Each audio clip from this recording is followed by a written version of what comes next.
अध्याय 4।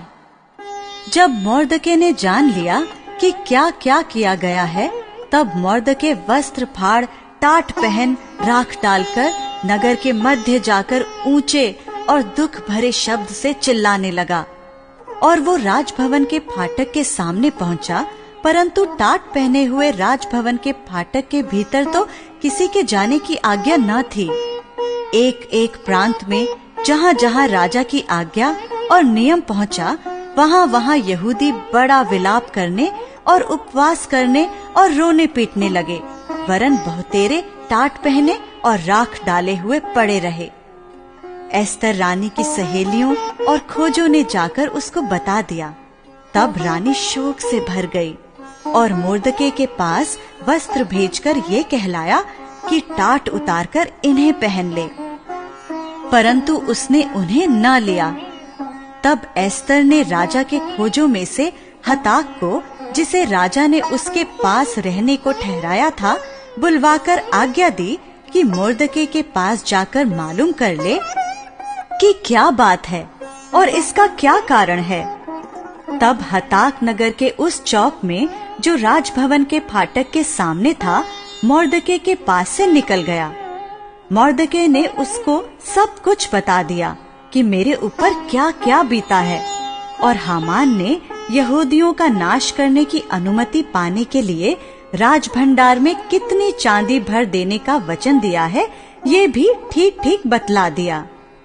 फिर यहूदियों का विनाश करने की जो आज्ञा शूशन में दी गई थी, उसकी एक नकल भी उसने हताक के हाथ में एस्तर को दिखाने के लिए दी, और उसे सब हाल बताने और ये आज्ञा देने को कहा कि भीतर राजा के पास जाकर अपने लोगों के लिए गिड़गिड़ाकर विनती करे।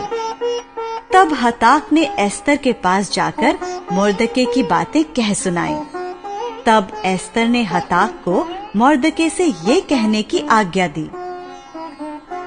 राजा के सब कर्मचारियों वरन राजा के प्रांतों के सब लोगों को भी मालूम है कि क्या पुरुष क्या स्त्री कोई क्यों न हो, जो आज्ञा बिना पाए भीतरी आंगन में राजा के पास जाएगा, उसके मार डालने ही की आज्ञा है।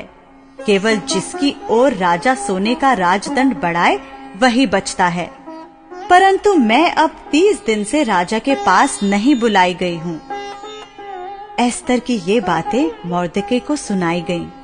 तब मोर्दके ने एस्तर के पास ये कहला भेजा, तू मन ही मन ये विचार ना कर कि मैं ही राजभवन में रहने के कारण और सब यहूदियों में से बची रहूंगी, क्योंकि जो तू इस समय चुपचाप रहे तो और किसी न किसी उपाय से यहूदियों का छुटकारा और उद्धार हो जाएगा, परंतु तू अपने पिता के घराने समेत नष्ट होगी।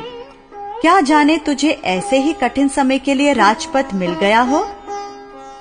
तब एस्तर ने मोर्दके के पास ये कहला भेजा, तू जाकर शूशन के सब यहूदियों को इकट्ठा कर और तुम सब मिलकर मेरे निमित्त उपवास करो।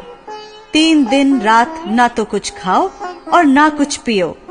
मैं भी अपनी सहेलियों सहित उसी रीति उपवास करूंगी, और ऐसी ही दशा में मैं नियम के विरुद्ध राजा के पास भीतर जाऊंगी, और यदि नष्ट हो गई तो हो गई। तब मोर्दके चला गया और एस्तर की आज्ञा के